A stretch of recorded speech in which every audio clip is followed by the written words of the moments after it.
Question number बोलिए, kinematics 2 के doubts हैं। एक्सरसाइज 1 सुनाई दिया मुझे, कौन सा क्वेश्चन बोलो? सर क्वेश्चन 6 और क्वेश्चन 12। सर 23rd और 24th। 6 सुना सर मैं, सेकंड और 12 फिफ्थ। सुन, 23rd सुना मैं, और 16 सर 2 और 5। 16, 2, 5, सर 19। Sir fourth. 19,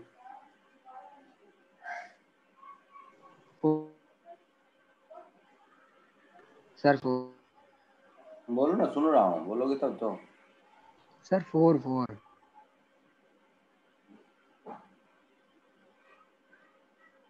बोलो बोलो, आवाज नहीं आ रही तुम्हारी। Sir 4th। क्वेश्चन नंबर 4, ठीक है। और सब तुम मेरे से ही सॉल्व करवा लेगा। 4 और बोलो।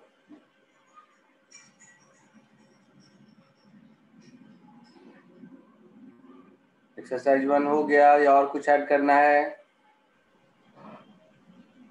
सर एक 24th है बस। 24 4।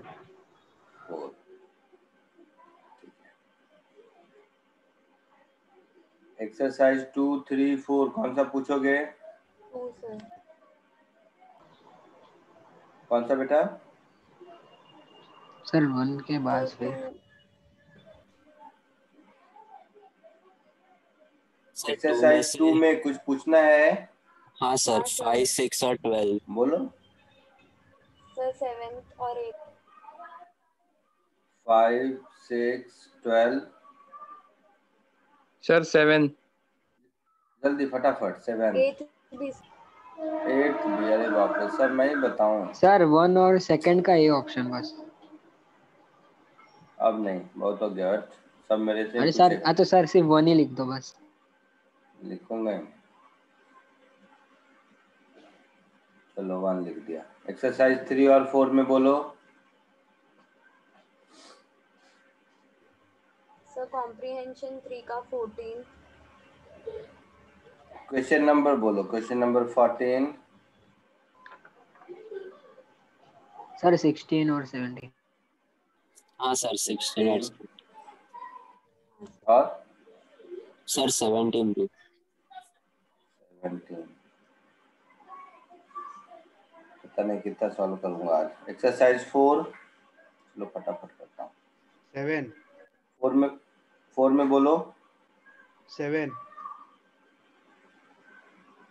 सर 6, 8 और 11। 6, 8, 11। 7 11 नहीं, 7 है ऐसा? नहीं सर, 11 भी है 7 भी है। ओ गधे। Sir 12th।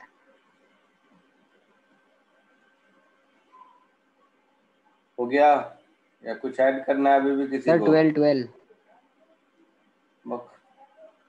अब इतना थोड़ा ना कर पाऊंगा यार आज। लोग ना, डाउट का मतलब 1-2 होता है। तुम लोग पूरा बुकलेट चाहते हो, मैं ही बता दूं। चलो कोई नहीं। कौन सा बोला ऐड करने को? 12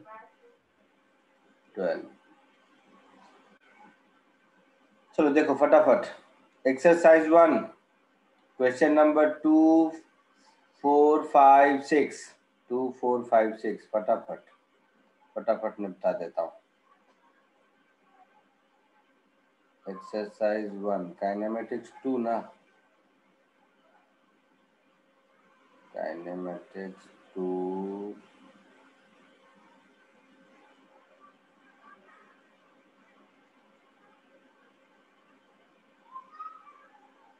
हाँ, एक्सरसाइज 1,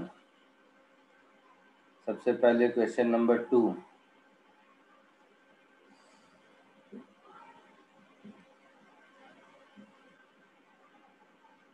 देखो इधर,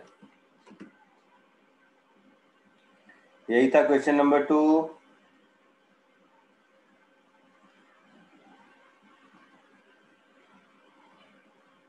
यही है ना? हाँ सर।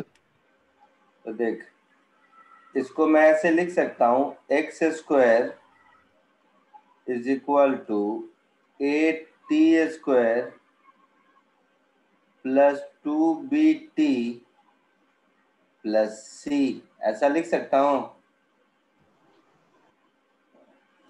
तो 2x into dx by dt, ये हो जाएगा 2at प्लस 2b, होगा? सर। हाँ सर। तो ये हो गया x into v is equal to 8t plus b, होगा? हाँ यस सर। सर। हाँ सर। एक बार फिर डिफ्रेंशिएट कर दो। तो v into d x by d t plus x into d v by d t, this is equal to a, ऐसा हो जाएगा? हाँ सर। मुझे एक्सीलरेशन ढूंढना है, तो acceleration is nothing but d v by d t. तो देखोगे ध्यान से, तो ये हो गया मेरा v square plus x into acceleration d v by d t, this is equal to a। तो यहां से जो मुझे d v by d t मिलेगा,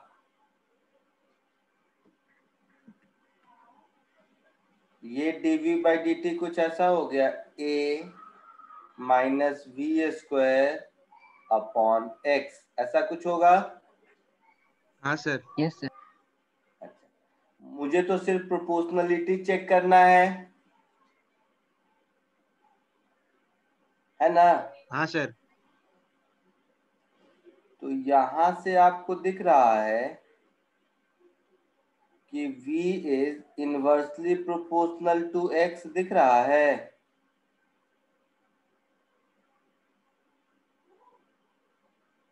हाँ सर। हाँ सर। अच्छा, और सब टर्म एक ही जैसा होगा, तो v square 1/x² upon x 1/x³, और यूनिट एंड डायमेंशन से हर टर्म सेम होगा। तो मैं पूरा क्यों चेक करूं, मैं सीधे कह सकता हूं कि acceleration is inversely proportional to x³। Sir एक और बार बताओ ना सर। अरे कोई भी equation a is equal to B plus C में हर टर्म डायमेंशनली सेम होता है ना? हाँ सर। तो कोई एक टर्म में अगर मुझे मिल जाए, कोई एक टर्म में अगर मुझे मिल जाए प्रोपोर्शनलिटी, तो वही सब में होगा। हाँ सर। हाँ सर। चमका खोज। हाँ सर समझा।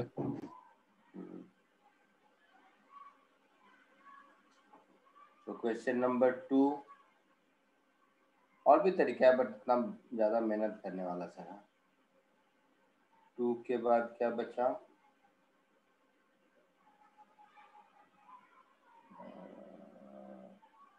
4 6।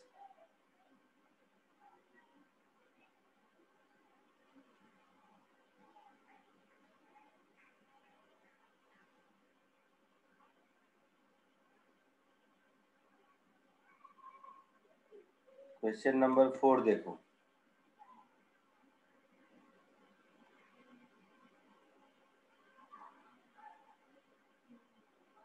Particle start from rest, acceleration दिया हुआ है,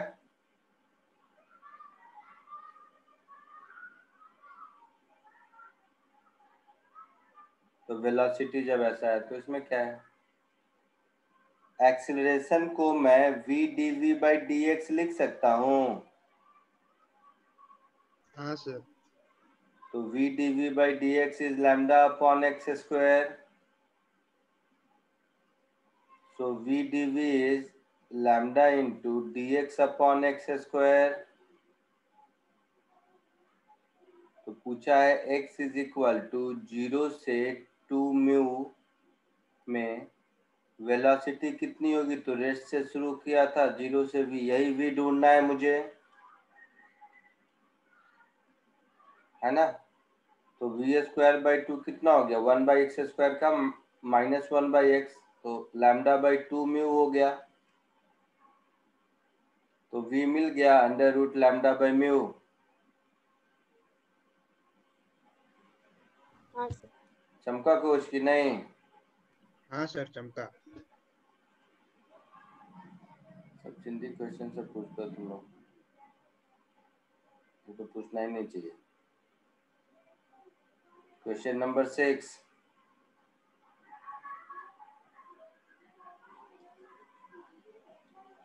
सर 5 भी था। क्या? सर 5 भी था, 5।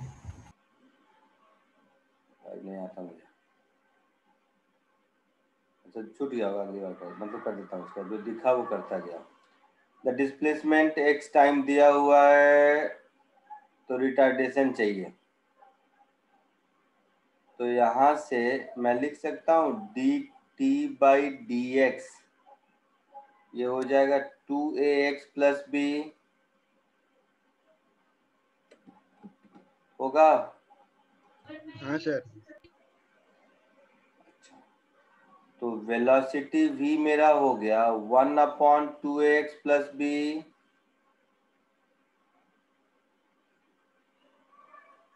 होगा। हाँ सर होगा। तो dv बाई डी एक्स होगा -1/2ax प्लस बी का whole square multiplied with 2a, होगा।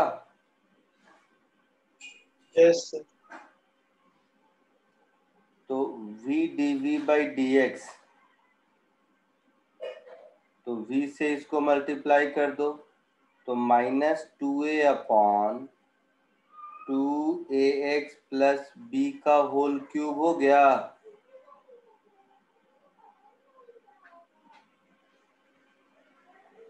हो गया।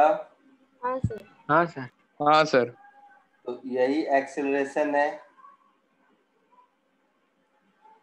तो एक्सेलरेशन हो गया -2a, और ध्यान से देखोगे तो ये v है, ये दिख रहा है 2a इंटू वी क्यूब, हाँ सर। है ना। हाँ सर। तो रिटार्डेशन क्या हो गया, plus of 2a we cube. चमका कुछ? हाँ सर। हाँ सर।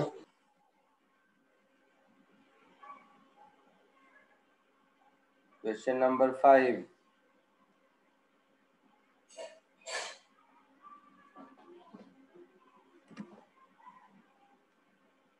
सब जल्दी सवाल रखे हो मेरे लिए। Particle start from rest x is equal to 0, x v दिया हुआ है x का function.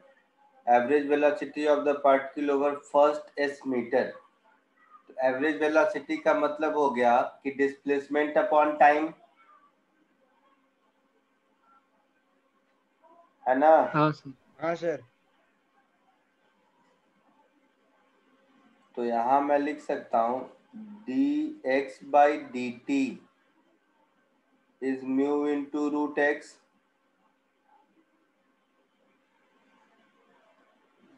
So dx upon root x is mu into d t, होगा ऐसा?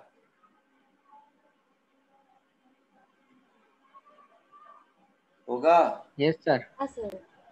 तो s मीटर जाने में कितना टाइम लगेगा? 1/√x का इंटीग्रल क्या होगा?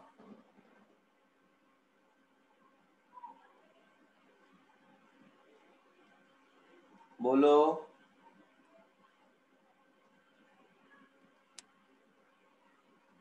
तो यहाँ से टाइम की वैल्यू मिल गई 2√s अपॉन म्यू। तो एवरेज वेलोसिटी क्या हो जाएगा, s upon T. that is s upon 2 root s divided by mu. तो finally mu into root s divided by 2, ऐसा कुछ आंसर होगा। Yes. हाँ सर। चमका कुछ? हाँ सर। हाँ सर। तो क्या क्या हो गया? 2 हो गया, 4 हो गया, 5 हो गया, 6 हो गया। अब क्या बचा? 12, 16, 19। ठीक है, 12, 16, 19।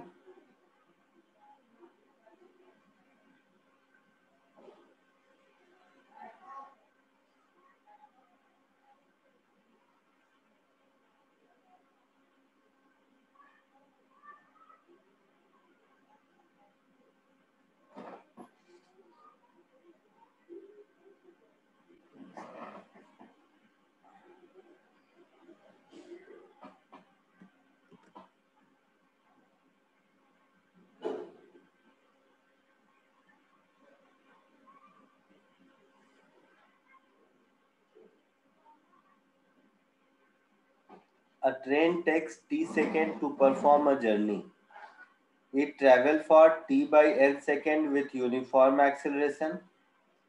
Then for n minus 3 into t by n with uniform speed, and finally come to rest with uniform retardation. The average speed ऐसा वैसा। एक काम करो, इसका वेलोसिटी टाइम ग्राफ बना लो। तो लिखा है कि first t by n second uniform acceleration से गया, मतलब ऐसा होगा straight line passing through origin होगा। उसके बाद यूनिफॉर्म वेलोसिटी से गया, तो ऐसा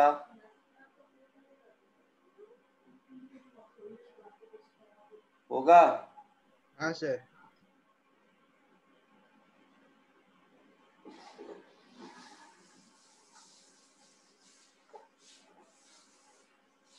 उसके बाद यूनिफॉर्म रिटार्डेशन से गया, जब तक कि रुक नहीं जाता। तो यूनिफॉर्म रिटार्डेशन से गया और यहाँ रुक गया आके।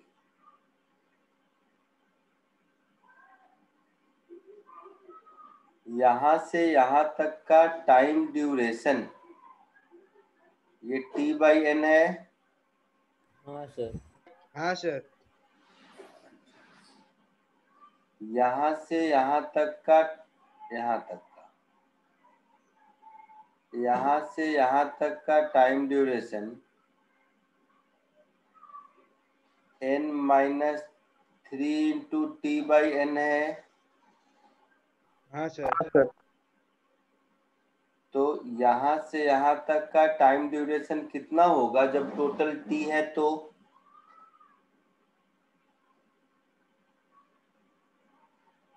बोलो।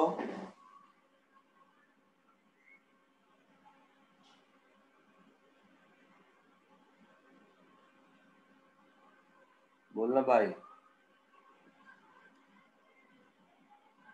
2t बाई एन होगा।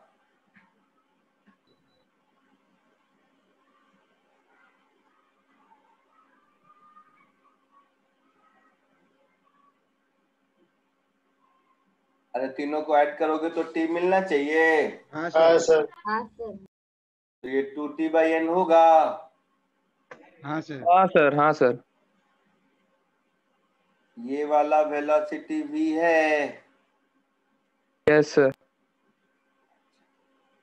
मुझे क्या ढूंढना है? क्या ढूंढना है? Average. Average velocity. So average speed बोला है, बट सेम लाइन में है तो speed velocity distance upon time. हाँ तो सर। टाइम तो t हो जाएगा, यस सर। और ये क्या हो जाएगा? डिस्टेंस, इसका area under area under curve. The curve. हाँ सर। तो half into sum of parallel side, that is t plus n minus 3 into t by n multiplied by distance between them. होगा ऐसा? हाँ सर। हाँ sir. तो ये कितना हो गया बताओ? डिनोमिनेटर में हो गया 2t, ये nt प्लस nt, न्यूमरेटर में हो गया 2n minus 3 into t into v, शायद ऐसा हो गया, देखो तो। हाँ सर। तो ये t गया, तो 2n minus 3 into v by 2, ऐसा कुछ है आंसर? अच्छा, ये n भी तो आएगा डिनोमिनेटर में, ये n, तो 2n minus 3 v by 2n, ऐसा कोई ऑप्शन है? बी। चमका कुछ? हाँ sir.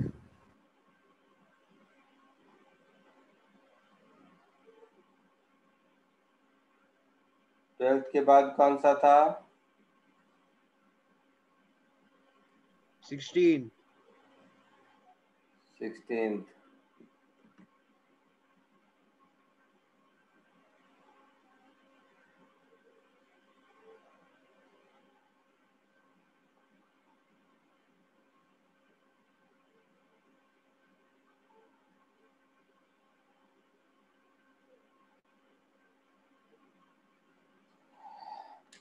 A train moving with velocity 30 km per hour had to slow down to 15 km per hour due to repair work along the way, and then after some time regains its original speed.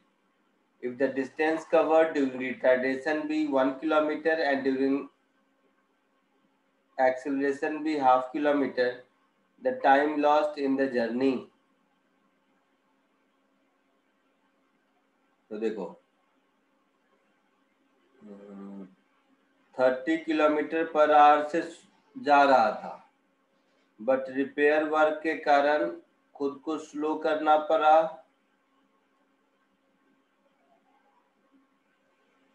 तो 30 kilometre per hour से, ये था 30 kilometre per hour,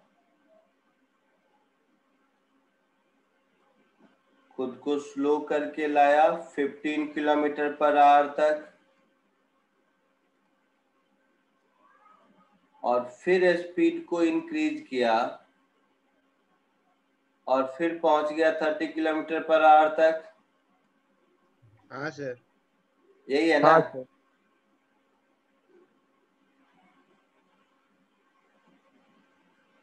तो लिखा है कि during the distance covered during retardation is 1 kilometre and during acceleration is half kilometre, मतलब ये एरिया हाफ किलोमीटर के बराबर होगा during acceleration, and during retardation 1 kilometre, मतलब ये एरिया 1 किलोमीटर के बराबर होगा।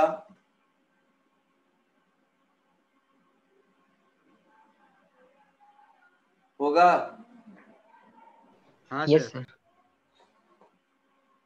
टाइम लॉस्ट का मतलब है कि अगर रिपेयर वर्क नहीं चलता तो ये 30 किलोमीटर पर आवर से ही जा रहा था। हाँ सर। हाँ सर। तो इसको आइडियल टाइम जानने में कितना लगता? 1 plus 1/2, 3/2 kilometre divided by 30 kilometre per hour, yes sir. that is 3/60 hours, that is 1/20 hours, that is 3 minutes लगता है ना? देख कैलकुलेशन में कुछ मिस्टेक तो नहीं किया ना? नहीं। तो अब जितना टाइम ज्यादा लगा होगा वही टाइम लॉस्ट होगा। हाँ सर। अब कितना टाइम लगा ये देखते हैं। तो इन दोनों ट्रेपीजियम का अगर एरिया देखोगे तो half into sum of parallel side into distance between them है, तो इसका मतलब, और ये एरिया आधा है, तो कॉमन सेंस से ये टाइम अगर t होगा तो डेफिनेटली ये वाला टाइम 2t होगा। हाँ सर। हाँ सर। होगा ना? तो ये अगर t मिल जाए तो total time of journey 3t हो जाएगा। हाँ sir. Total time of journey 3t हो जाएगा। ठीक है, हाँ सर। तो देखो इसको देखो, तो 1 इज इक्वल टू ये area half sum of parallel side that is 30 plus 15 multiplied by distance between them that is 2t, है ना? हाँ सर। तो t की वैल्यू हो गई 1/45 आवर्स, मतलब हाँ total sir. Time of journey कितना हो गया? 1/15। टोटल जर्नी टाइम हो गया इसका triple 3t, that is 1/15 hour, that is 4 minutes, yes sir. है ना? तो हाँ 3 हाँ मिनट सर। लगना चाहिए था और 4 मिनट लगा, तो रिपेयर वर्क के कारण कितना टाइम लॉस हुआ? 1 मिनट का 1 लॉस मिनट। हुआ। Yes sir. हाँ चमका कुछ? हाँ सर। 16 के बाद कौन सा था? 19 था। कौन सा? 19th। 19th।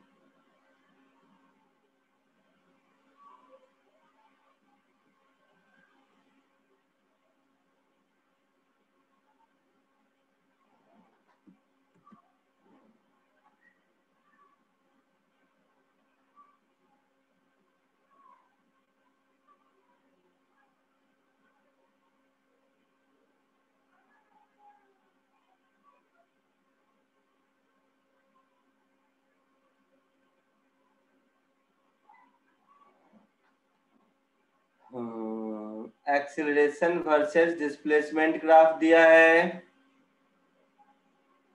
तो एक्सीलरेशन डिस्प्लेसमेंट ग्राफ का एरिया क्या देगा?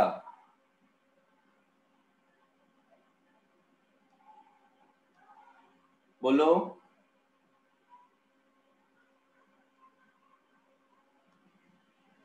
ए डी एक्स का एरिया क्या होगा?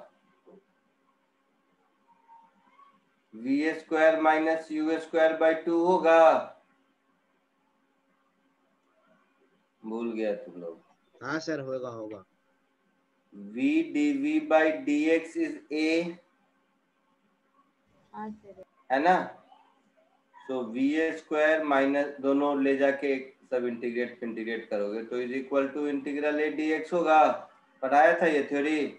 हाँ सर। तो ये जो पूरा एरिया होगा यहाँ से यहाँ तक का, तो ये एरिया पहले कितना होगा वो देखो। नीचे वाला रेक्टेंगल, तो ये हो गया 1.4 इंटू 0.2 प्लस ऊपर वाला ट्रेपीजियम, तो half sum of parallel side that is 0.8 plus 0.4 multiplied by distance between them that is 0.2 हाँ होगा। सर। तो ये हो गया 0.28 प्लस 0.12। बोल भाई। 8 सर प्लस 4 1.2 होगा। 12, 1.2 into 0.1 0.12, तो ये हो गया 0.40। अच्छा, बोलता है कि x इज इक्वल टू 0 पर वेलोसिटी 0.8 थी, मतलब वी स्क्वायर माइनस 0.8 का स्क्वायर अपॉन 2, ये ऐसा होगा। सो वी स्क्वायर इज 0.8 का square plus 0.8, so 0.64 plus 0.8, that is 1.44। तो v की वैल्यू हो गई 1.2 मीटर पर सेकेंड। आंसर चमका कुछ? हाँ सर। तो 19th इज डन। कौन कौन हो गया बता जल्दी। 19, 16, 12। अब बचा 23, 24 कर देता हूँ। तुम लोग सब मेरे से करवाएगा, क्या फायदा इतना पढ़ाने का। 23, 24।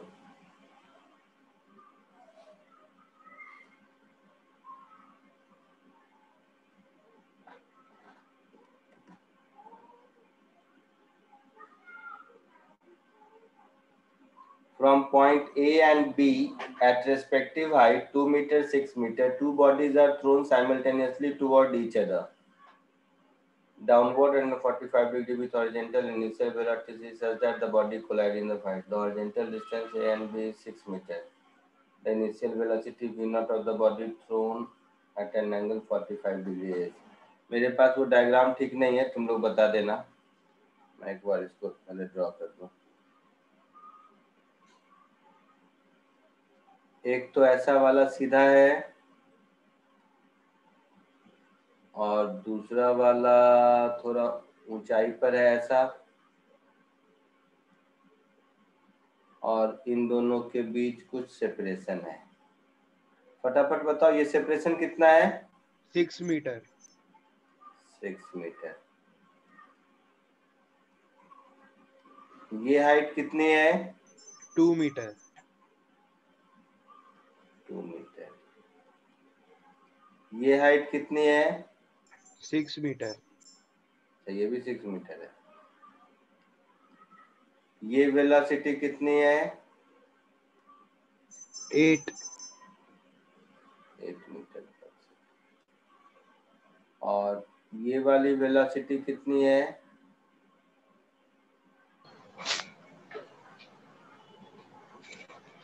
ये वेलोसिटी ढूंढना है शायद। हाँ सर। कंडीशन ये है कि दोनों कहीं ना कहीं रास्ते में मिलता है, यही कहानी है। हाँ सर। यही कंडीशन है ना? हाँ सर। तो दोनों अगर कहीं ना कहीं मिलता है,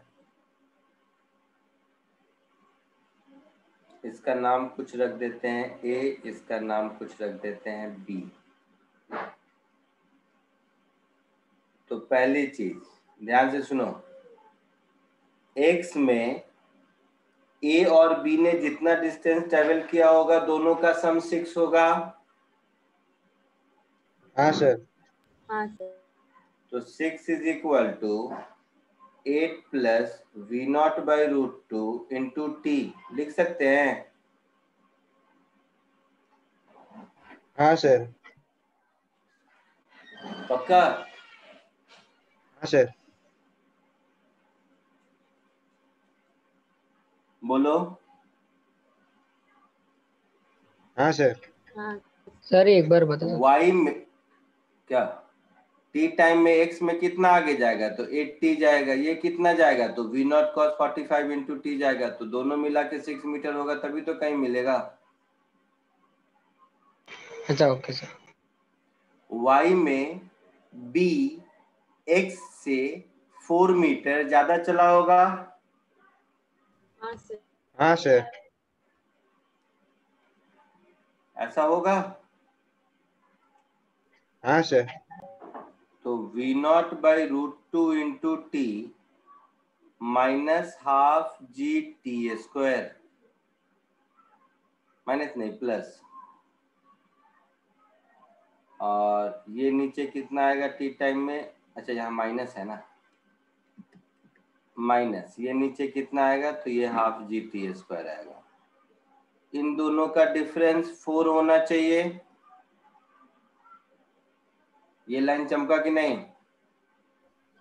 हाँ सर। तो यहां से मुझे मिल गया v0/√2 into t is equal to 4, equation 2। मुझे v0 चाहिए तो दोनों को डिवाइड कर दीजिए,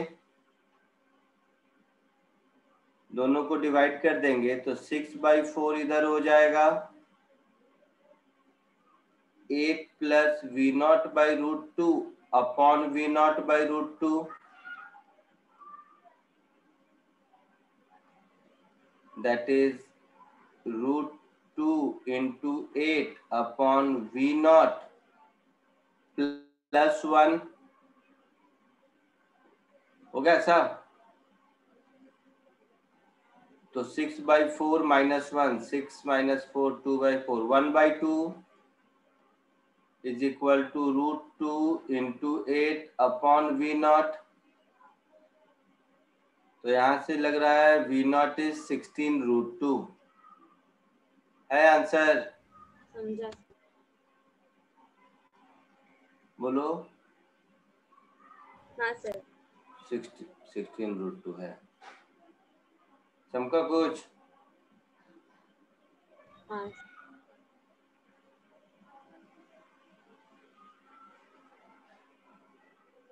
कितना बढ़िया से तुम लोगों को मैं नोट बना बना के लिखता हूँ।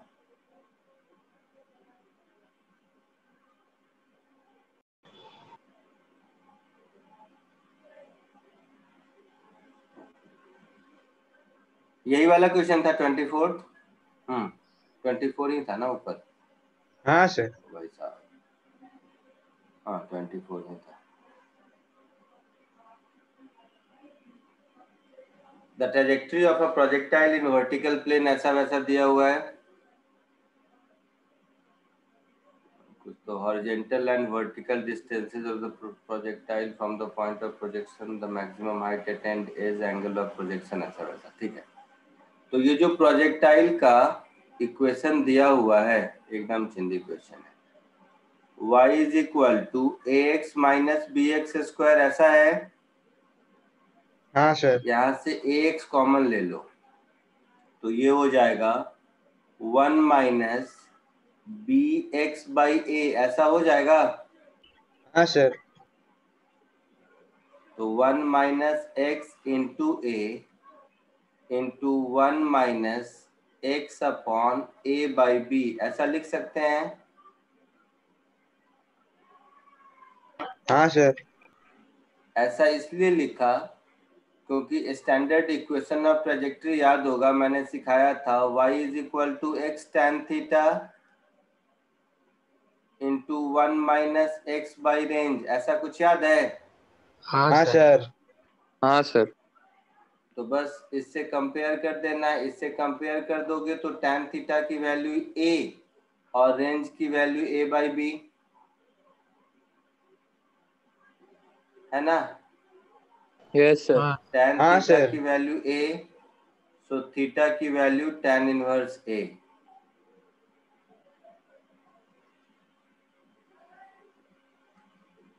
ठीक है, रेंज की value a/b।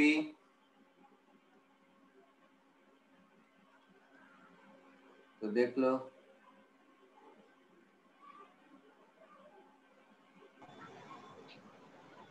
Maximum height attained is and angle of projection. अच्छा मैक्सिमम हाइट और एंगल ऑफ प्रोजेक्शन चाहिए, रेंज नहीं चाहिए, ठीक है मिल जाएगा। तो tan थीटा है तो थीटा तो tan इनवर्स a होगा, तो मेरे पास ऑप्शन बी चला गया, ऑप्शन डी चला गया, ठीक है। हाँ सर। अब क्या करूं? मैक्सिमम हाइट, ठीक है चलो मेहनत करवा लो तुम लोग मुझसे। तो ये जो रेंज मिला, इस रेंज को मैं लिख सकता हूँ 2 into u x into u y upon G is A by B. हाँ सर। यही है ना? हाँ सर। अच्छा, क्या चाहिए? Maximum height. मैक्सिमम हाइट क्या होता है? uy square by 2g। Yes sir.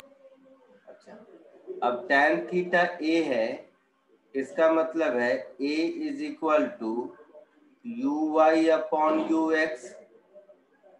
तो हम ux को uy अपॉन a लिख सकते हैं। हाँ सर। हाँ सर। तो ये मेरा हो गया 2 into uy into uy upon a into g, ऐसा कुछ हो गया। This is a by b। Yes sir. तो इसको ऐसा कर दो, uy स्क्वायर अपॉन 2g करेंगे तो 2 से ऊपर नीचे मल्टीप्लाई कर देंगे, तो ये 4 बाई a हो जाएगा। This is equal to a by b हाँ सर, होगा। समझा। तो मैक्सिमम हाइट हो जाएगा मेरा a स्क्वायर अपॉन 4b। ऐसा कुछ है आंसर? हाँ सर, हाँ सर है। ऑप्शन है। a स्क्वायर अपॉन 4b, सी ना हो गया। चमका कुछ? हाँ हाँ सर। सर।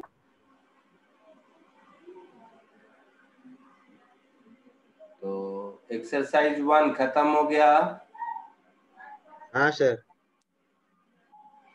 एक्सरसाइज 2 में क्या क्या पूछा है?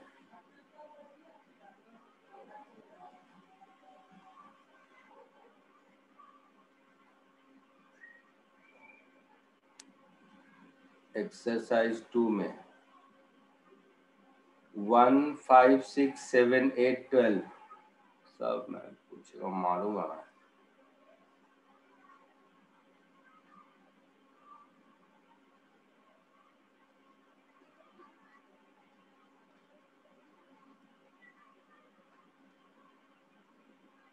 एक्सरसाइज 2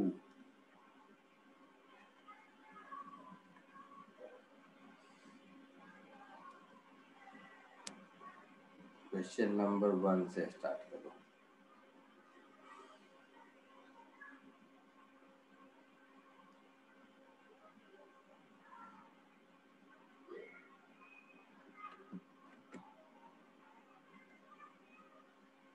यही है।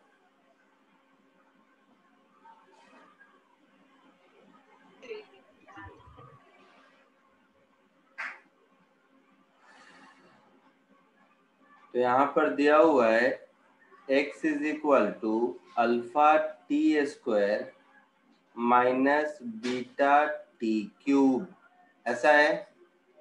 हाँ सर। हाँ सर। तो यहाँ से टी स्क्वायर कॉमन ले लोगे तो अल्फा माइनस बीटा टी। तो यहाँ दिख रहा है कि t इज इक्वल टू 0 पर और t is equal to alpha upon beta पर x का वैल्यू 0 है, दिख रहा है। हाँ सर। तो इसका मतलब है कि अल्फा बाय बीटा टाइम पर दोबारा जहां से शुरू किया वहीं आ जाता है। हाँ सर। तो ऑप्शन ए इज करेक्ट। इसको डिफरेंशिएट करो, dx बाई dt, तो ये हो जाएगा 2 alpha T minus 3 beta T square, ऐसा होगा। हाँ सर। तो यहाँ पर देखो t इज इक्वल टू 0 पर और t is equal to 2 alpha by 3 beta पर, सही बोला? हाँ, इन दोनों पर v इक्वल टू 0 है।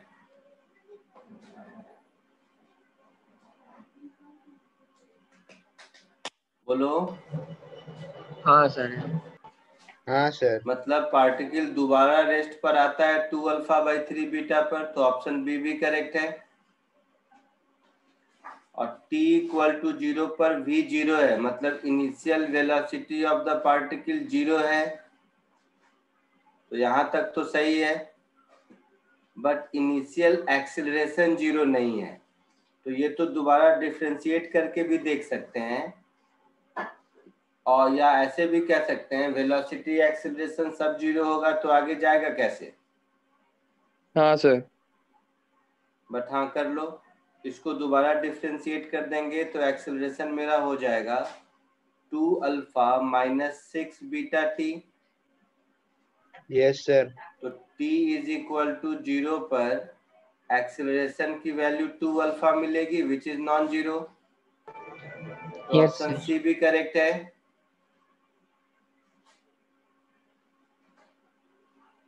है ना। Yes sir. अच्छा, एक्सेलरेशन 0 कब है, t is equal to alpha upon 3 beta पर, है ना। हाँ सर। हाँ सर। तो एक्सेलरेशन 0 मतलब फोर्स 0, हाँ force is sir. Equal to mass into acceleration होता है ना। तो फोर्स हाँ सर। 0 हो गया, t is equal to alpha upon 3 beta पर, तो डी भी करेक्ट हो गया, चारों करेक्ट है इसमें। चमका कुछ। हाँ सर। यस हाँ सर। सर। 1 के बाद कौन सा था, 5। 5 था।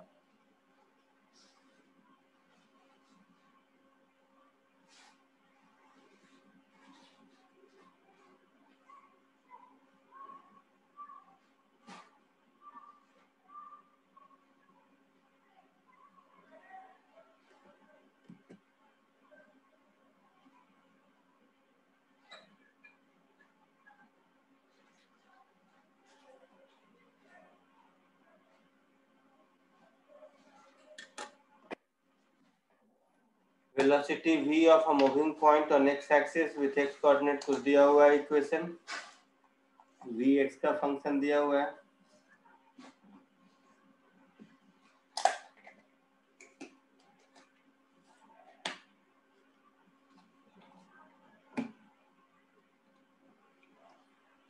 ठीक है, देख लें।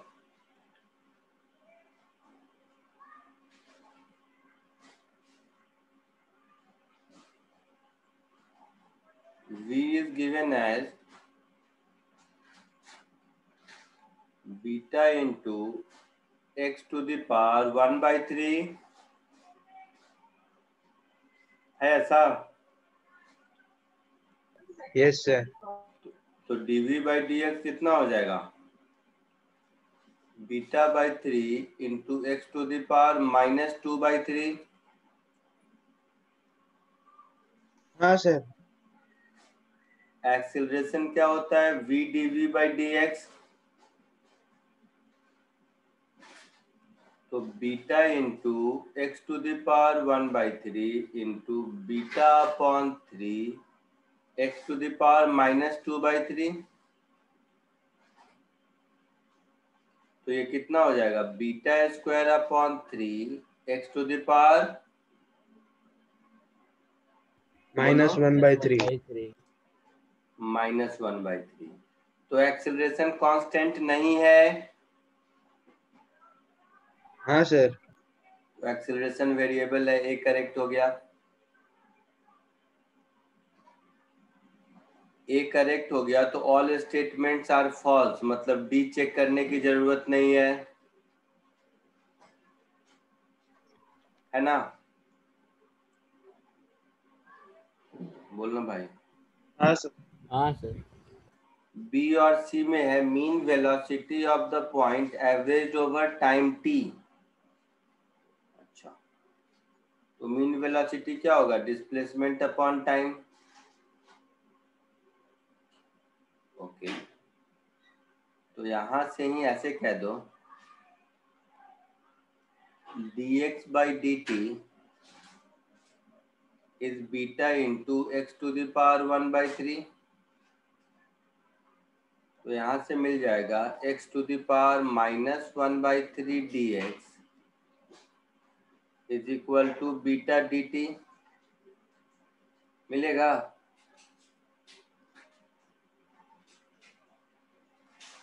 दोनों ओर इंटीग्रेट कर दो। t इज इक्वल टू 0 पर x की value 0, t is equal to t पर x की वैल्यू x। तो ये कितना हो गया?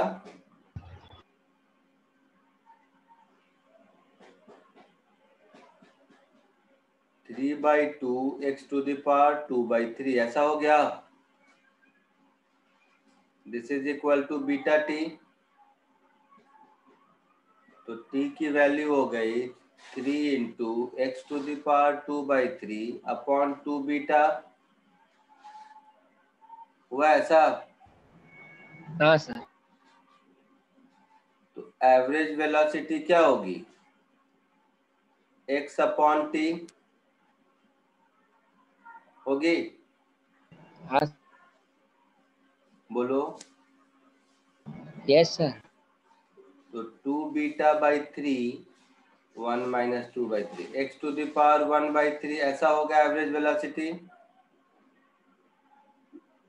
अब एवरेज वेलोसिटी t के टर्म में देखना है मुझे, ठीक है? t के टर्म में। अच्छा, अब इसको t के टर्म में अरेंज करो।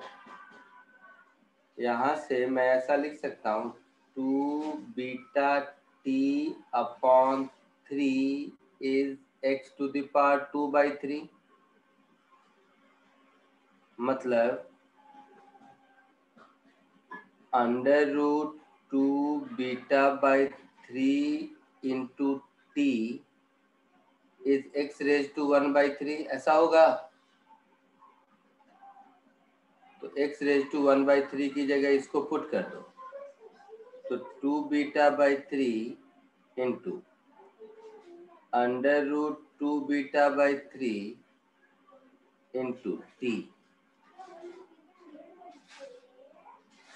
देखो क्या इस फॉर्म में आंसर है कि क्या है? 2 बीटा बाई, हाँ सही तो है। तो ये दिख रहा है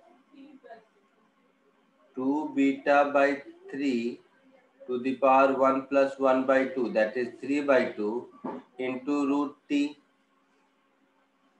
तो ऑप्शन बी भी करेक्ट है। हाँ सर। चमका कुछ? तुम लोग खाली देख रहा है कि समझ भी रहा है? समझ रहे हैं हाँ सर। सर समझ रहे। See, mean velocity of point averaged over the time taken by the point to move from origin to a point where x coordinate become इतना। तो मीन वेलोसिटी में x की जगह यही x नॉट पुट करना है ना? ये जो एवरेज वेलोसिटी मैंने निकाला है x के टर्म में, यहाँ x की जगह x नॉट पुट करना है। तो 2 beta by 3 x not to the power 1/3 2 beta by 3 ये भी करेक्ट है। ठीक है, 3 करेक्ट है इसमें, ए बी सी। चमका कुछ? हाँ सर। हाँ सर। नेक्स्ट कौन सा है? 6। सब मेरे से पूछ ले।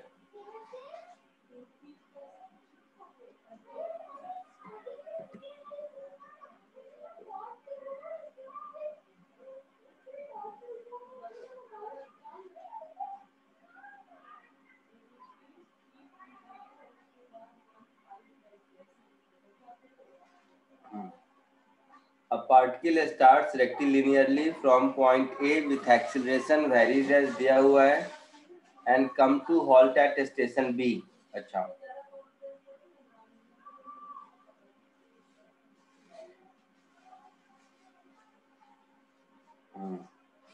तो distance between station maximum velocity ऐसा वैसा, ठीक है। एक्सीलरेशन है तुम्हारा alpha minus beta S, S को एक्स लिख देते हैं, कौन बार बार ऐसा लिखेगा। तो v dv by dx is alpha minus beta x. Station A से चला और स्टेशन बी पर रुक गया, मतलब ए और बी दोनों जगह वेलोसिटी 0 है, यही मतलब है ना। Yes sir. हाँ सर। तो इनिशियल वेलोसिटी भी 0, फाइनल भी 0, तो यहाँ से जो s निकलेगा वही डिस्टेंस होगा दोनों स्टेशन के बीच का।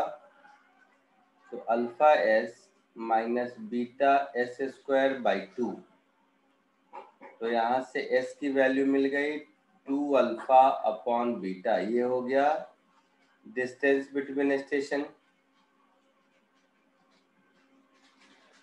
तो ऑप्शन ए करेक्ट है। बी में मैक्सिमम वेलोसिटी, अच्छा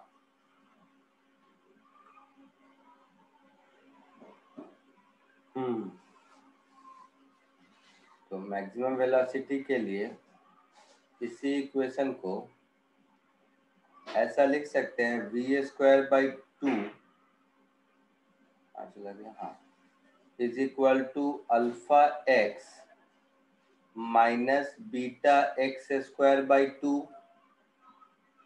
तो जनरल पोजीशन एक्स पर v की वैल्यू ढूंढेंगे तो v स्क्वायर मेरा हो जाएगा 2 alpha x minus beta x square, ऐसा हो जाएगा। हाँ सर। सर फर्स्ट स्टेप क्या?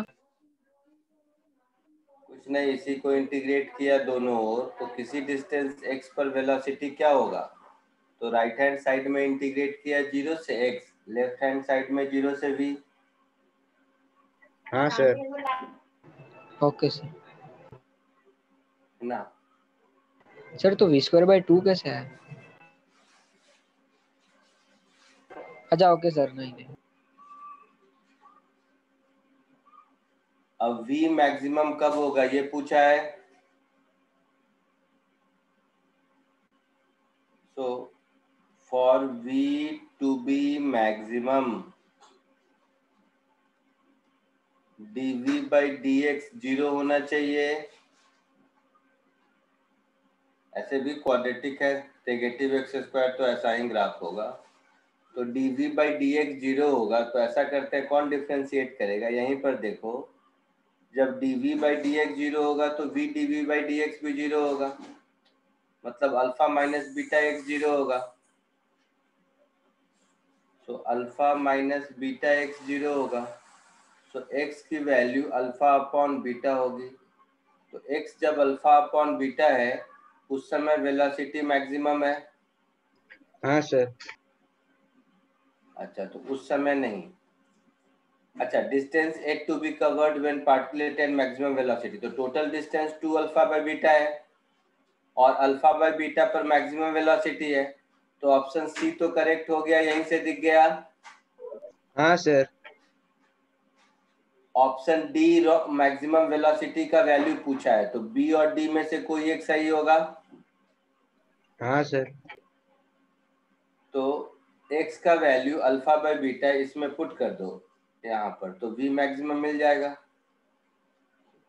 तो v मैक्सिमम मेरा हो जाएगा अंडर रूट 2 अल्फा x की जगह alpha by beta minus beta x square, मतलब अल्फा बाय बीटा का स्क्वायर, ऐसा कुछ होगा। हाँ सर। तो ये हो गया under root 2 alpha square by beta minus alpha square by beta, यही हुआ। Yes sir. That is under root alpha square by beta, that is alpha upon root beta। देखो अल्फा अपॉन रूट बीटा है किसी में, हाँ है sir. B में, तो बी करेक्ट हो गया, मतलब डी रॉन्ग हो गया।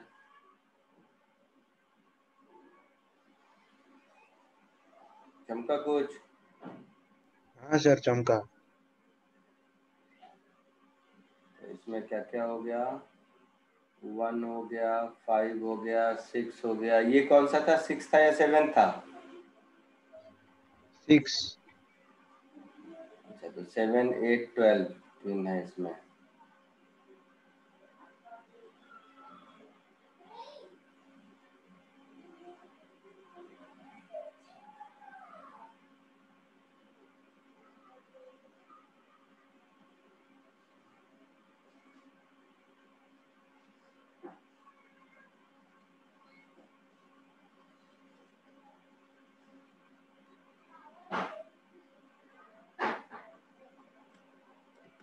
कितना करवाएगा मेरे से तुम लोग?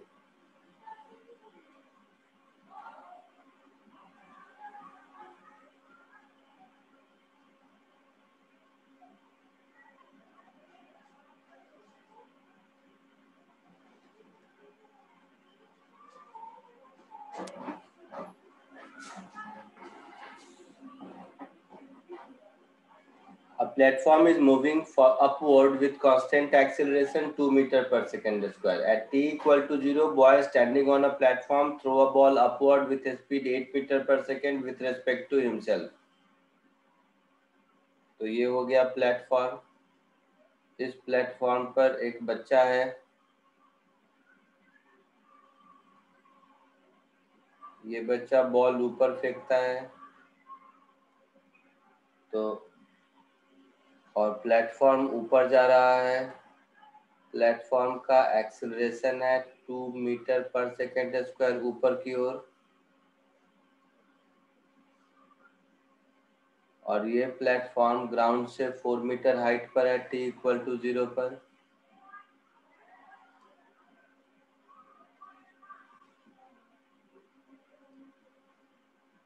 और इस मोमेंट पर इसकी स्पीड 2 मीटर पर सेकेंड है। तो प्लेटफॉर्म की इनिशियल स्पीड हो गई 2 मीटर पर सेकेंड ऊपर की ओर। अच्छा, initial velocity of ball relative to platform 8 है।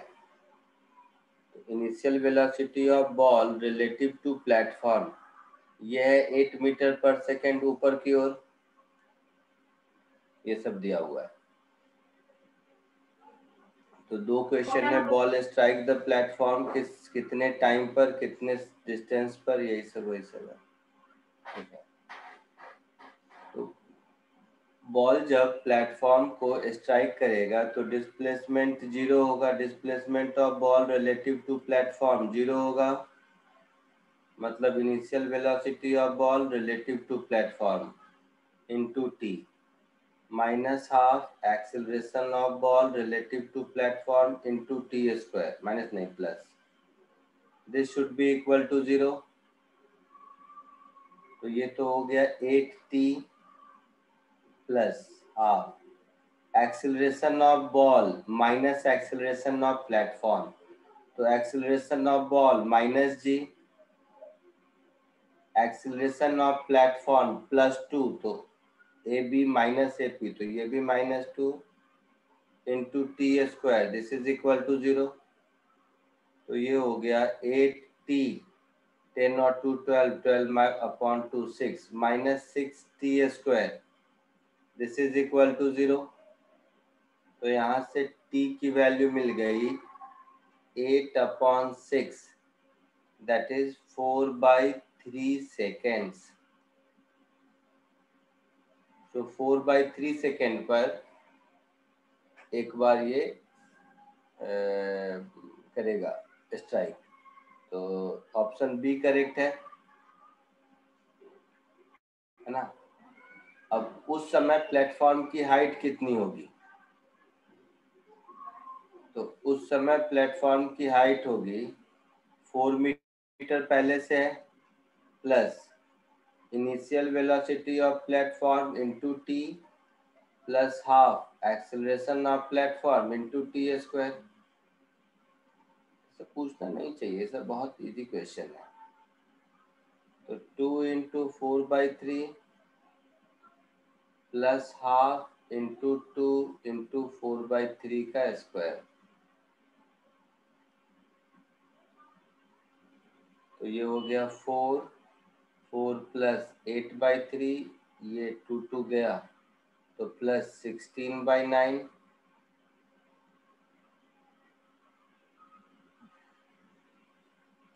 तो 9 LCM ले लो,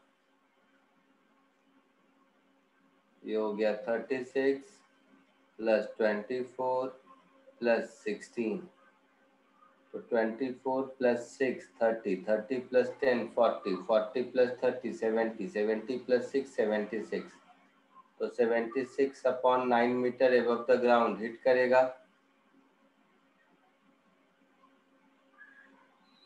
तो ऑप्शन ए भी हो गया correct,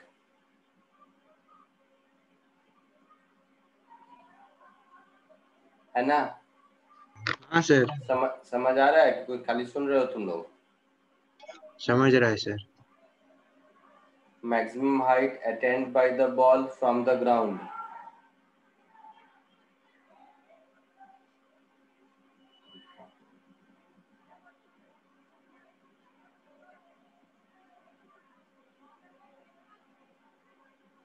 initial velocity of ball relative to platform है 8, तो इनिशियल वेलोसिटी ऑफ बॉल 10 हो जाएगा, हाँ सर। होगा? हाँ सर। तो अगर प्लेटफॉर्म नहीं होता तो इसका time of flight 2u/g,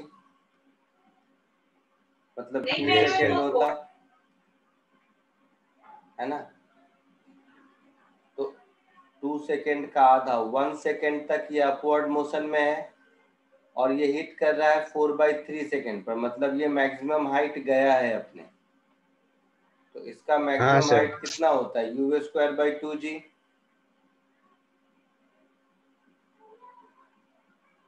u²/2g मतलब 100/20 मतलब 5 मीटर, तो 5 मीटर प्लेटफॉर्म से मतलब 9 मीटर फ्रॉम ग्राउंड होगा,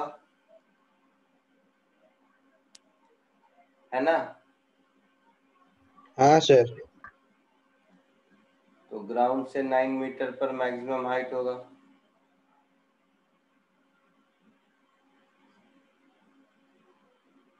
maximum distance of the ball from the platform. अच्छा, प्लेटफॉर्म और बॉल के बीच मैक्सिमम सेपरेशन कितना होगा? तो ये भी मिल जाएगा। तो प्लेटफॉर्म और बॉल के बीच जो मैक्सिमम सेपरेशन होगा वो प्लेटफॉर्म और बॉल का रिलेटिव जो मैक्सिमम हाइट होगा वो होगा, that is initial velocity of ball relative to platform u² upon 2 times acceleration of ball relative to platform, ये होगा मैक्सिमम सेपरेशन। जैसे ग्राउंड रेस्ट पर रहता है तो मैक्सिमम सेपरेशन u²/2g होता है ना, तो u की जगह रिलेटिव वेलोसिटी और g की जगह रिलेटिव एक्सेलरेशन, तो 8² 64/2 इंटू 12, तो 64/24 8/3 मीटर, ऐसा कुछ है आंसर? हाँ सर।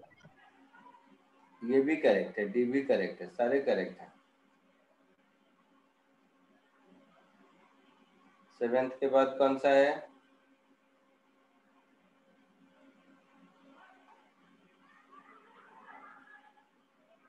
सेवेंथ हो गया। अब 8th और 12th गलत कर रहा तुम लोग, तक मेरे से डाउट पूछोगे तो हो गया, उन लोगों ने कुछ सॉल्व ही नहीं किया। 5 से 4 5 6 7 8 सब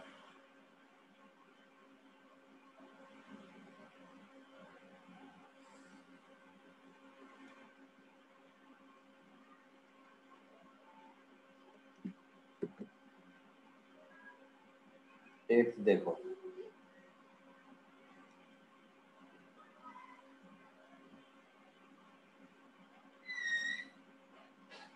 a man is standing on a truck moving with constant velocity 15 meter per second on a horizontal road.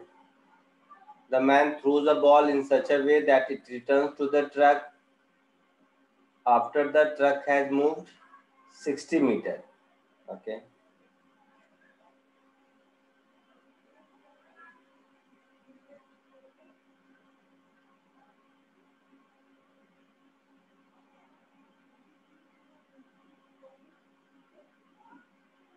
ठीक है, ऐसे देखो, ये है ट्रक,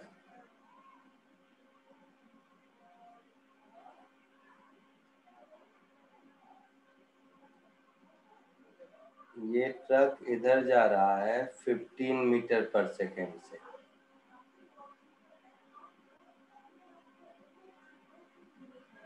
इसी ट्रक पर एक आदमी है,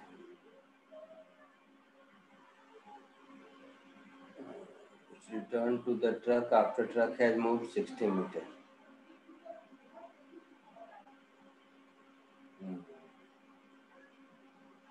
तो अपने हाथ में कैच करता है या क्या, मैं ये नहीं समझा। Man standing on a truck, range उसकी 60 मीटर होगी। अरे नहीं, रुक जा,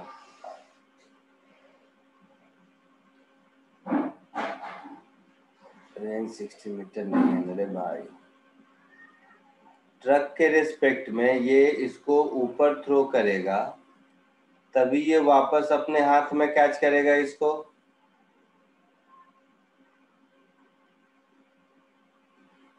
है ना?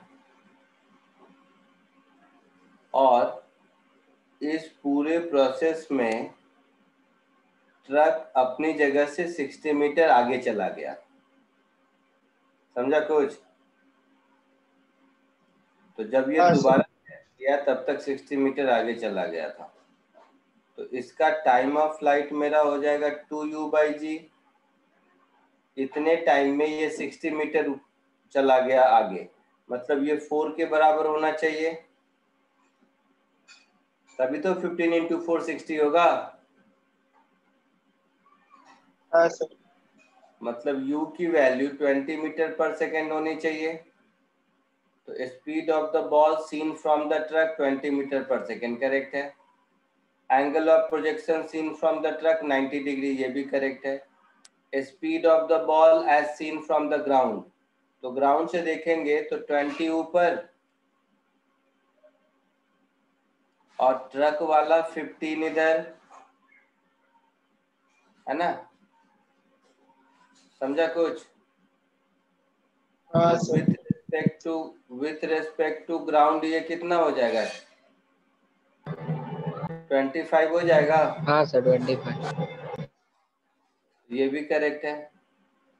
Angle of projection as seen from the ground, तो यहीं से दिख रहा है, as seen from the ground मुझे दिखेगा tan theta is equal to 20 p/v, 20/15, that is 4/3। तो थीटा 53 डिग्री, इसका भी चारों ऑप्शन करेक्ट है। हाँ चमका कुछ? हाँ sir.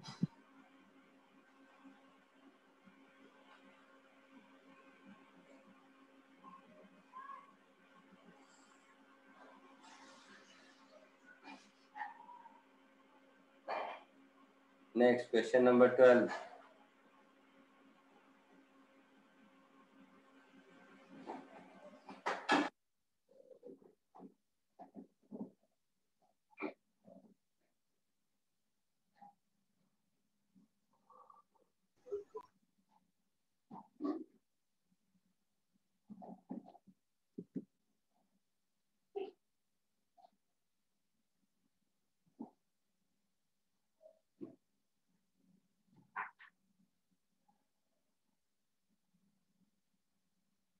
Choose the correct alternatives.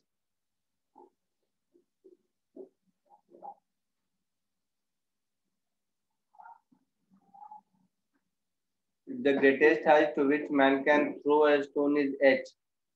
Then greatest horizontal distance up to which he can throw a stone is 2h. एकदम आसान है ना?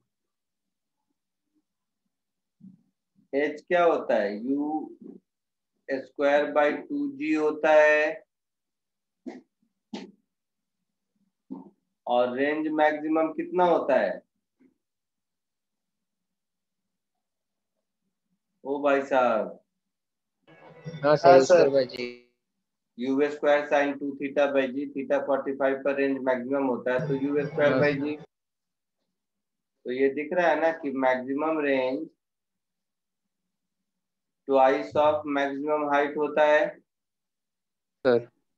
तो ए करेक्ट हाँ है ना?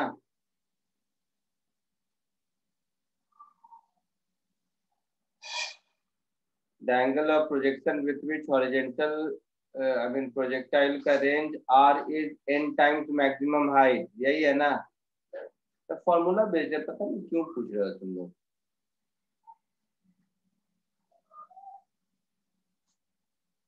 Range is n times height, तो रेंज क्या होता है? 2 into u y into u x upon जी।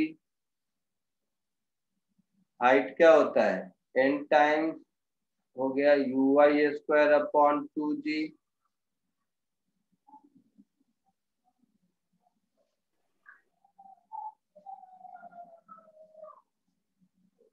तो ये हो गया 2 2 जा 4 into u x is equal to n into u y. U x is u cos theta, u y is u sine theta. तो यहाँ से दिख रहा है tan थीटा इज 4/n। हाँ सर। तो theta is tan inverse 4/n। हाँ sir. ये भी करेक्ट है।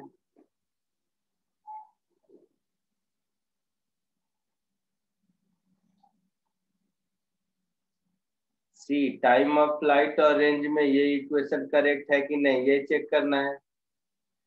पूछ रहे हो सब, फॉर्मूला का वैल्यू पुट करना है, दोनों कुछ नहीं करते, समझ गया। G T square equal to 2r tan theta, ये इक्वेशन सही है कि नहीं वो चेक करना है। G T square is 2r tan theta, यही लिखा हुआ है ना?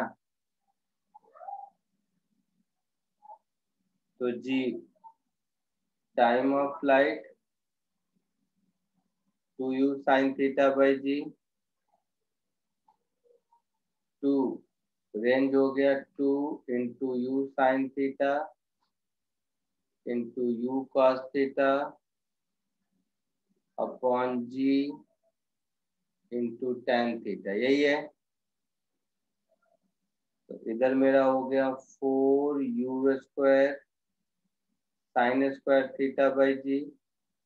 इधर देखो 2 2 जा 4 u square tan into cos sine ही हो जाएगा ये भी, तो sine square theta by g correct है।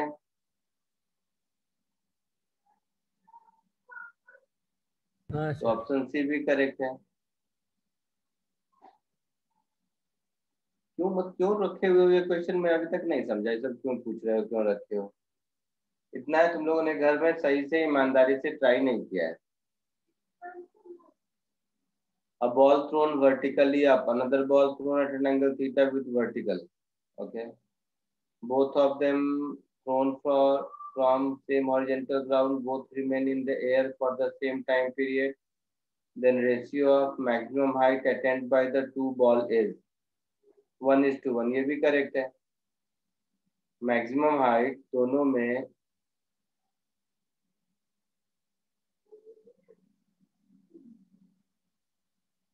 एक बॉल को ऐसे थ्रो किया तो ऐसे जाके ऐसे आया, दूसरा को ऐसे थ्रो किया तो ये ऐसे जाके ऐसे गिरा।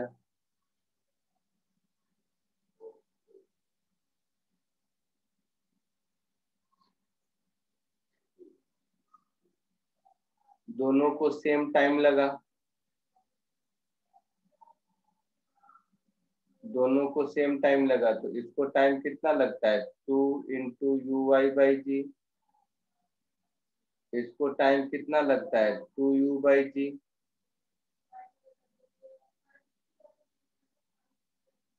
तो यू एक्स और यू वाई सेम हो गया, इसका u और इसका यू वाई सेम है, इसका u और इसका यू वाई सेम है। तो इसका मतलब मैक्सिमम हाइट भी सेम होगा। समझ हाँ रहे सर। हो? 1:1 डी भी करेक्ट है।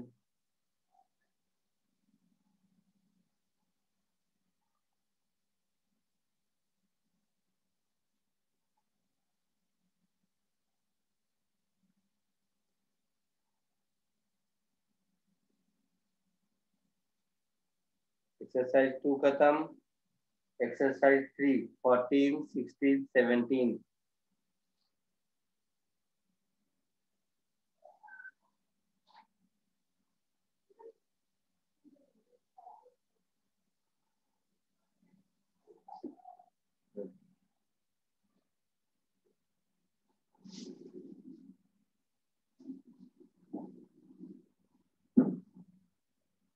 सबसे आसान क्वेश्चन है 16 17।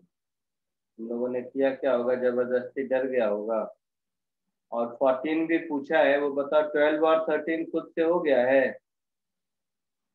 तो फिर 12 और 13 हो जाएगा तो 14 नहीं होने का कोई बात ही नहीं है।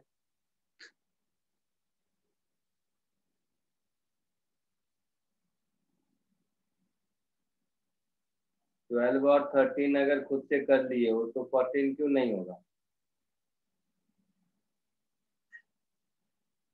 देखो इधर क्या बोलो, देखो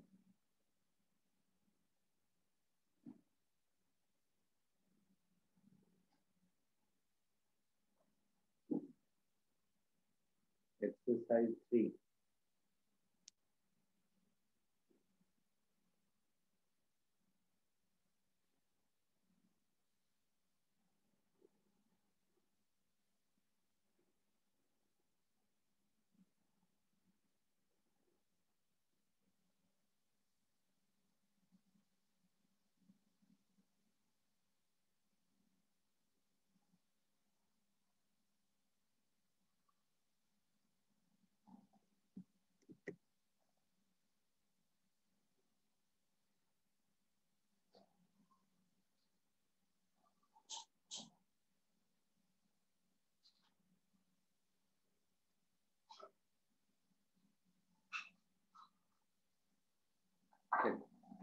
The distance from A to B is L. A plane flies at constant speed v relative to air along a straight line from A to B and then back from B to A. Calculate the total time taken for this round trip. If a wind is blowing in 3 directions with velocity u, तो 3 direction अलग अलग दिया है। तो at an angle theta to line AB, देखो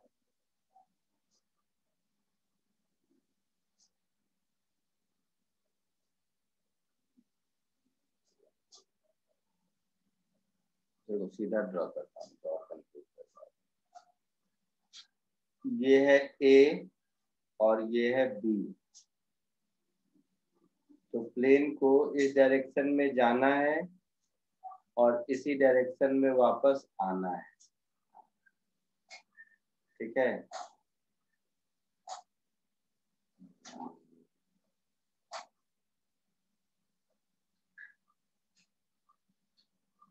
और wind eight an angle theta flow करता है ए बी से।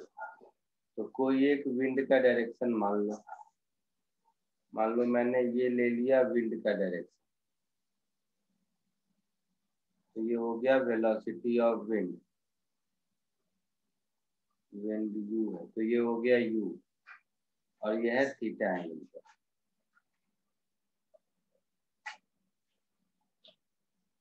और प्लेन वी से जाता है,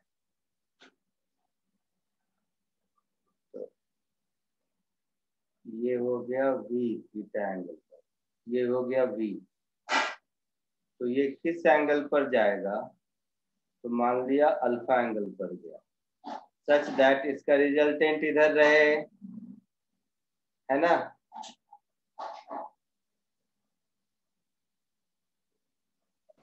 यस सर। यहाँ पर हम लिख सकते हैं u sine theta is equal to v sine alpha. तो यहाँ से मुझे साइन अल्फा मिल गया u sin theta upon v। अब a से b तक जाने में टाइम कितना लगेगा? तो L upon u cos theta plus v cos alpha, यही होगा। अल्फा का वैल्यू बाद में सब्स्टिट्यूट करेंगे। ये a से b तक जाने में ऐसा टाइम लगेगा। विंड का डायरेक्शन तो चेंज नहीं होगा, जैसा था वैसा ही होगा। तो जब b से लौट रहा था उस समय भी विंड तो इधर ही, सॉरी विंड इधर ही होगा u,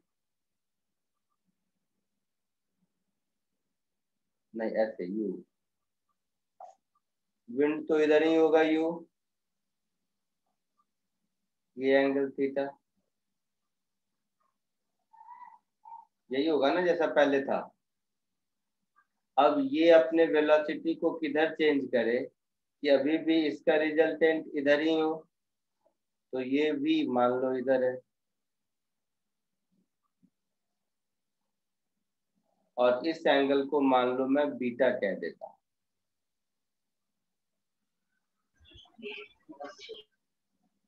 तो वापस लौटते वक्त ये तो हुआ a से b तक जाते वक्त, अब b से a तक आते वक्त क्या कहानी होगा? तो रिजल्टेंट इधर है, इसका मतलब है कि v sin beta is equal to u sin theta. तो इसमें भी मिल गया कि sin beta is u sin theta by v, मतलब बीटा और अल्फा सेम है ना। लेकिन इसमें टाइम कितना लगेगा? b से a तक आने में जो टाइम लगेगा वो टाइम हो जाएगा L अपॉन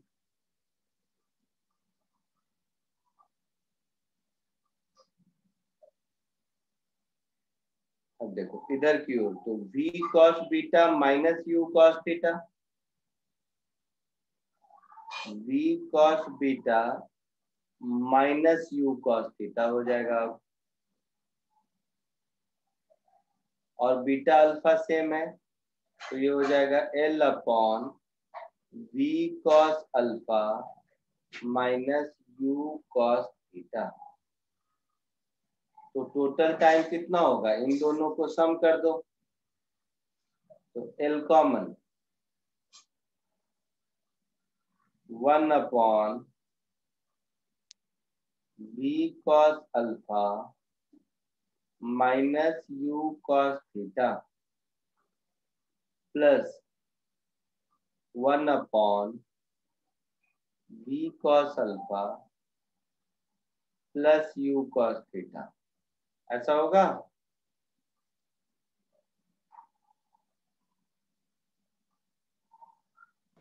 हाँ sir.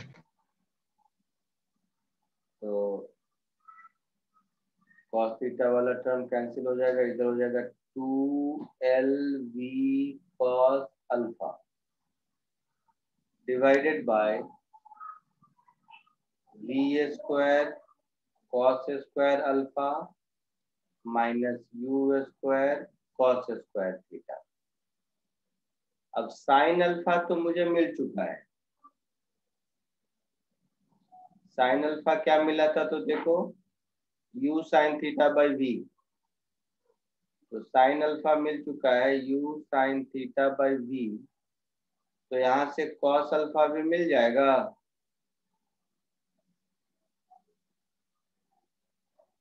Under root 1 minus u square sine square theta upon v square, ऐसा होगा।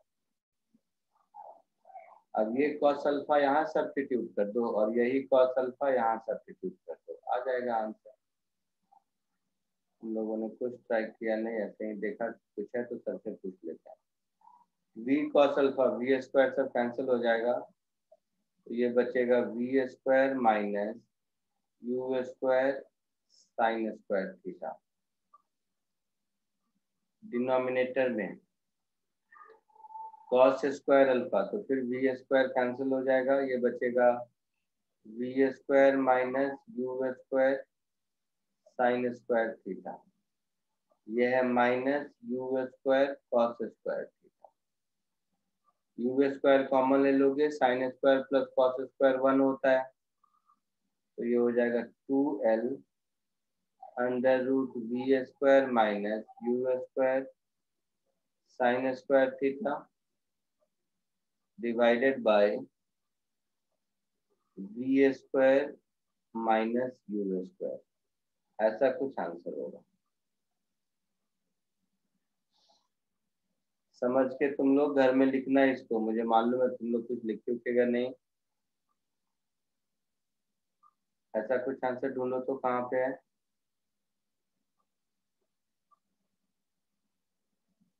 ये आंसर मुझे दिख रहा है कहाँ पर, तो ऑप्शन बी में नहीं, ऑप्शन में भी कॉस स्क्वायर है, साइन स्क्वायर किसमें, ऑप्शन ए में।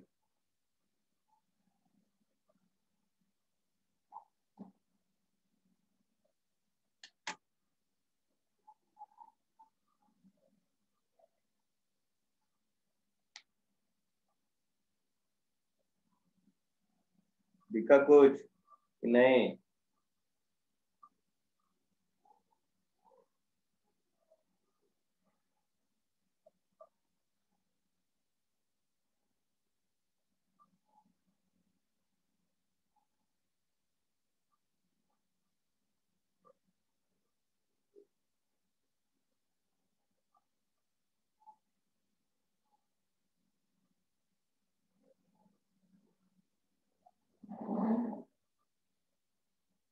दिखा कुछ सबको? हाँ सर। हाँ सर हाँ। चलो आगे बढ़ते हैं। कॉम्प्रिहेंशन 4 था शायद इसके बाद।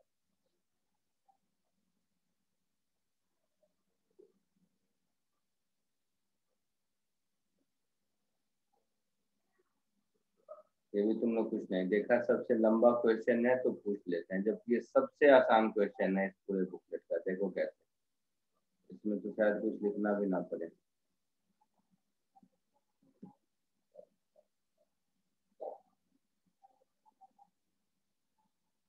ये कॉम्प्रिहेंशन का स्टेटमेंट है।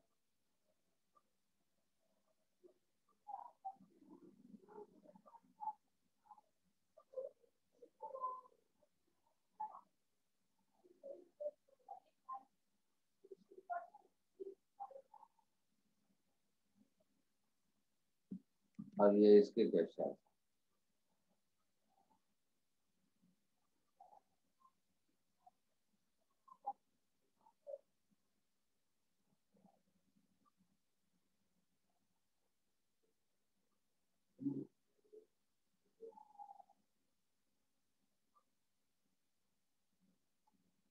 इतना बड़ा क्वेश्चन से जबरदस्ती तुमने पूछा, कहाँ से मैं इसको दिखाता हूँ।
देखो, a train is traveling on a straight horizontal track with constant acceleration of 2 meter per second square, crosses a bridge over river. When the velocity of train is 25 meter per second, a man inside one of the car throw a stone horizontally out of the window in a direction perpendicular to that of the train. speed 5 meter per second relative to himself. In the absence of resistance, stone hit the water at P 40 meter in horizontal direction from the track. ठीक है, as shown in the figure. यहाँ पर hit करता है. तो देखो एकदम simple question है. यहाँ पर जिस बॉल को ये थ्रो किया उसके पास 5 मीटर पर सेकेंड इधर की वेलोसिटी होगी और इस मोमेंट पर जो ट्रेन की वेलोसिटी इधर होगी वो होगी. तो ट्रेन की वेलोसिटी इधर किधर थी, कितनी थी?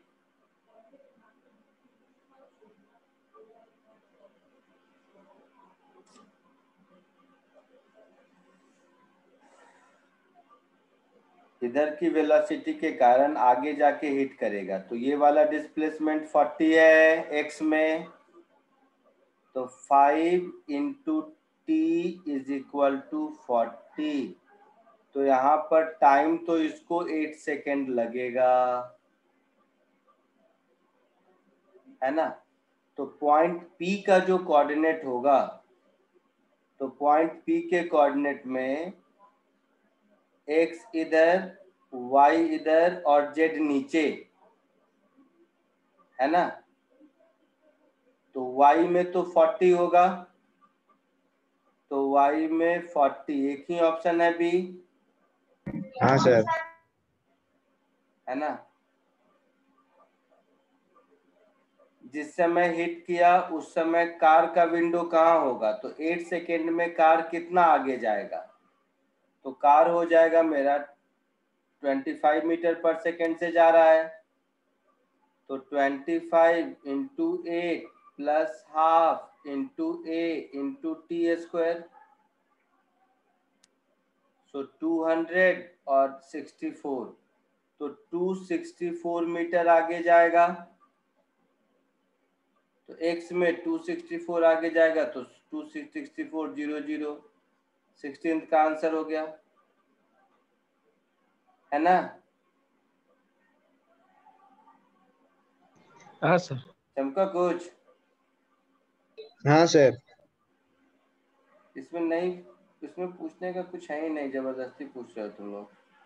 Next, if air resistance is not negligible and it exert a constant force on the stone due to which acceleration imparted दिया हुआ है.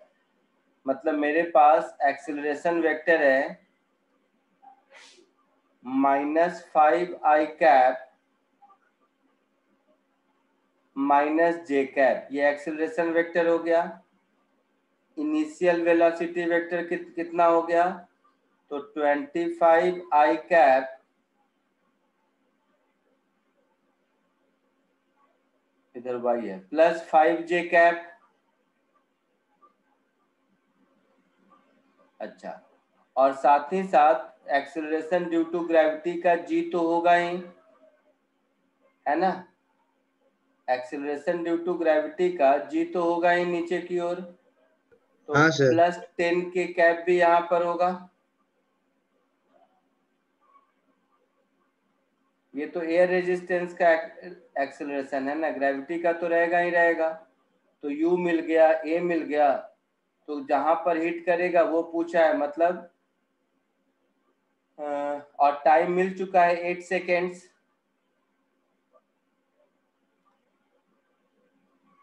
है ना. हाँ सर. देखने दो मुझे.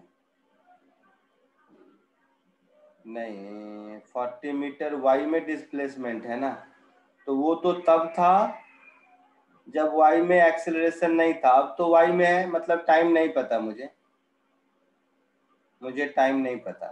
बट ये तो पता है ना कि डिस्प्लेसमेंट अलोंग y 40 है.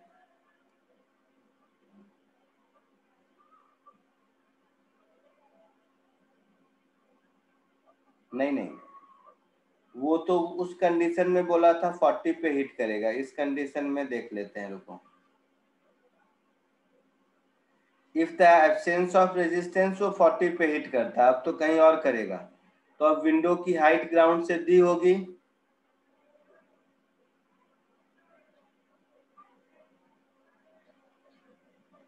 क्वेश्चन में विंडो की हाइट ग्राउंड से दी है। हाँ सर। कहाँ है?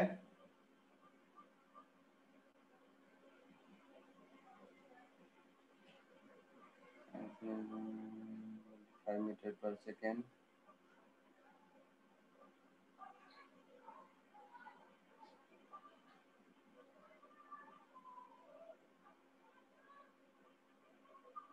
अच्छा, तो पता चल जाएगा, पता ऐसे चल जाएगा कि पहले 8 सेकेंड लगता था, तो 8 सेकेंड में ये कितना नीचे आएगा? Half GT square. तो विंडो की जो हाइट होगी वो तो यहां से मिल गया हाफ GT स्क्वायर। तो हाफ G की वैल्यू 10 और T की वैल्यू 8 स्क्वायर। तो